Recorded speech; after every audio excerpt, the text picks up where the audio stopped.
Yes.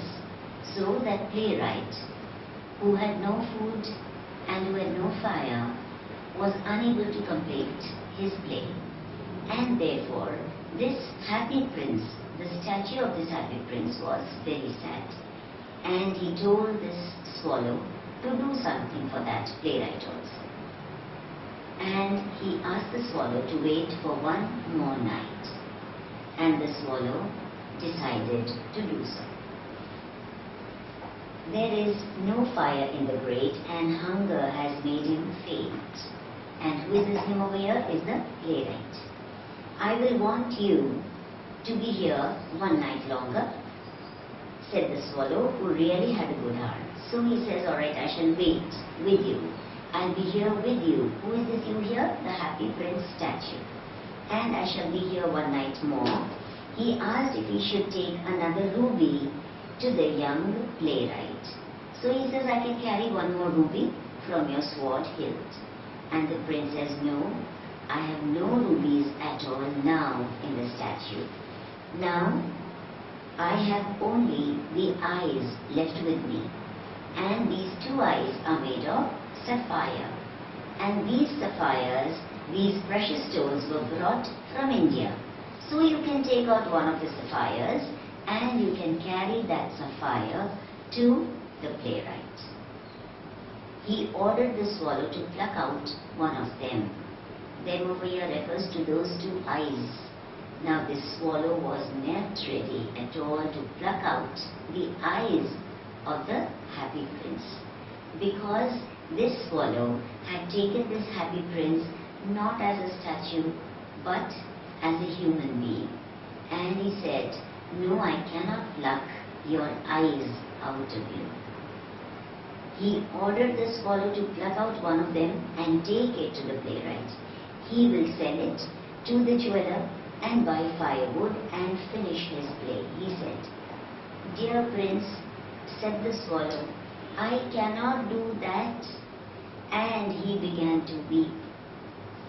What could he not do? He did not have the heart to pluck out the eye of this statue. Swallow, swallow, little swallow, said the prince, do as I command you. Now here, the emotions are set aside.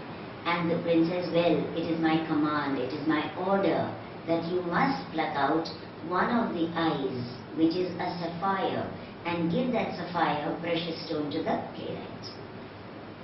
So the swallow plucked out the prince's eye and flew away to the young man's garret. It was easy enough to get in, as there was a hole in the roof. So you remember, garret is a room, a small room on the roof. And because there was a hole there in the roof, he could enter from there. The young man had his head buried in his hands, so he did not hear the flutter of the bird's wings. And when he looked up, he found the beautiful sapphire lying on the withered violets. So on those violets, violets are flowers, on those dried up, withered is dried up. On the dried up flowers, there was that sapphire. And he was very happy. He felt that people are appreciating me. That is why they have gifted me with this beautiful, precious stone. I am beginning to be appreciated, he cried. This is from some great admirer. Now I can finish my play. And he looked quite happy. So, what has the happy prince done? He has brought happiness in the houses of two people. One is that seamstress and the other is this playwright. And that is why the title Happy Prince, because he is bringing about happiness into the houses, although it is in the form of a statue. The next day the swallow flew down to the harbour. He sat on the mast of a large vessel and watched the sailors working. I am going to Egypt, cried the swallow. But nobody minded, and when the moon rose, he flew back to the happy prince. Now this swallow reaches the ship, and there the people were working.